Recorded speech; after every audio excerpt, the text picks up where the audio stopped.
Greetings, my doe brothers and my doe sisters. Welcome back to Jets and Fleet Gaming. I'm Jerry the Tree Wiz. Here, you get whatever you want. Right now, we've got you with new videos every Monday, Wednesday, and Friday. And today's a Monday, which means we're going to be talking about what do you get for your upgrades. Well, for some things, you get more for your upgrades than for others. Your gold is valuable to you. It is precious in this game. From what I hear of all the comments, we need more gold. So let's talk about how to spend that gold in a wise way. Let's talk about upgrading. Let's get into it right now. To the Batmobile.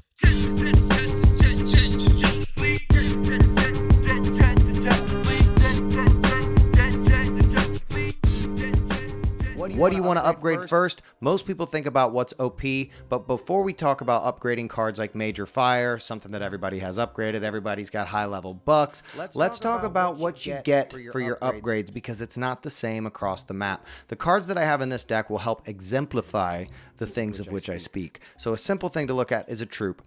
When you upgrade a troop, let's look at this Sheriff Justice. So it would be 20 racks to do this. All right, so we get a boost to our health and our damage. The damage a second as well, but that's really just damage. So when you upgrade a troop, you get a boost to their health as well as their damage. It looks to be around a 10% boost, but I'm not sure if that's the same across the board. So I thought I just had a bug on my leg and freaked out. All right, I shouldn't have freaked out though. I don't know, maybe freak out from bugs. All right, back on track. Upgrading a troop card is a very smart and stable idea because you're going to get an overall boost to the card. Now, sometimes look at this troop card next to it. Take a look.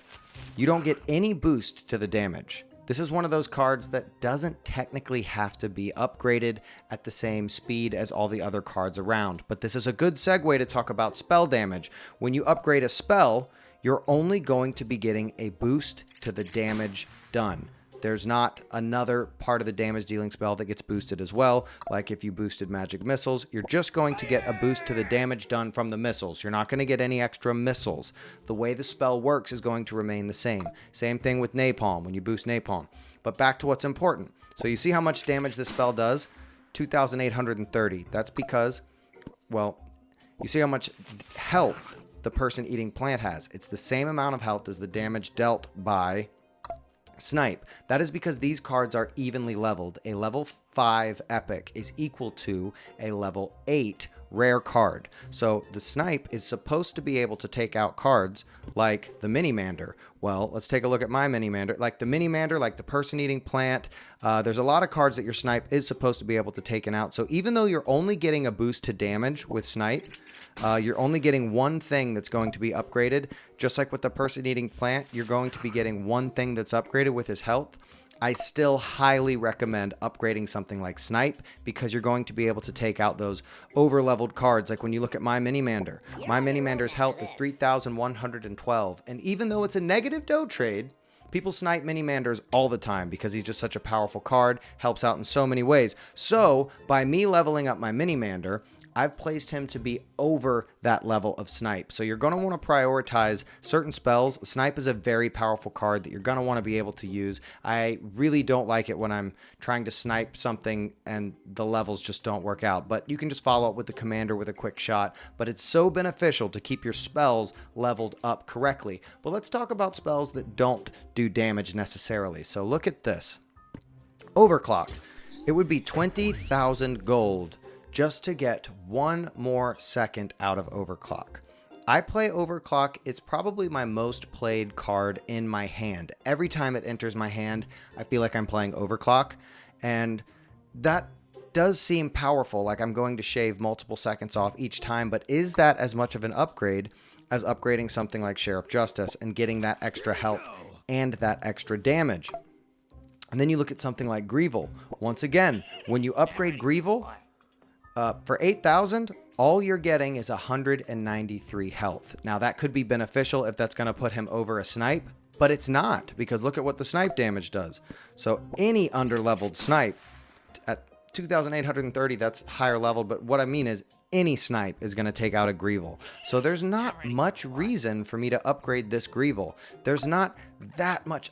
Arguably, leave your comment if you disagree, and I would like to talk to someone who disagrees if I should upgrade this for 20,000. That seems like you're not getting as much for 20,000 there as you would for 20,000 on something like this Yeti, where you're going to get a boost to health on the block. So you get one boost there. And then look at this. You get a whole lot for your 20,000 on the Yeti. So that's a big boost there. 20,000, do you want all of this done to the Yeti? Or do you want just 1 second added to your overclock? That's actually a tricky question, and I'm actually very curious to know your opinion below. I think you get more for your money with Yeti, but I think due to the cycle nature of overclock, it still is viable to make that move. Another thing to think about is upgrading mines. Mines are a good card to upgrade, but they're not as important to upgrade as other things like an important troop or snipe. You want to remain evenly leveled at the places where you can, so you're not playing at a disadvantage. Bear Trap is a good card to upgrade because you do get a damage and a health buff from it. Yes, you do get a damage buff on the mines as well and a health buff, but what's nice with the Bear Trap is it actually holds people in place, so the health matters a lot more. The health that the Bear Trap has is a big draw to why you get the Bear Trap. So even more important than the mine gaining health, the Bear Trap gaining health is a very big deal. A level 9 Bear Trap is such a pain. Someone can lay a line of Bear Traps and you're stuck in Bear Traps for the game. I know you felt it and I know it's frustrating. I'm so tempted to upgrade Justice and Bear Trap and just have that terrifying Justice Bear Trap deck. So what card should you upgrade first? Now we kind of understand that if you upgrade something like Bloodthirst, you're just going to get a damage increase. You're not going to get an increase to radius. It's really not much else. You upgrade a troop card, you are going to get health and damage. Now there is one thing we noticed with freezing cards, they also get a little bit of the reduction change as well. So maybe focus on, maybe freezing cards have a little bit more of an incentive to upgrade as well. But cards that I would really focus on upgrading first. The first one I mentioned, Major Fire. Come on, do it. Absolutely a phenomenal card. Another card I would upgrade first that I didn't is Caveman. Come on, do it. Extremely valuable. You're going to want to make sure your snipe is leveled up do it. You accurately so that you're able to take out cards that your enemies are playing. You really don't want to be playing with a snipe that's under leveled. It's not fun.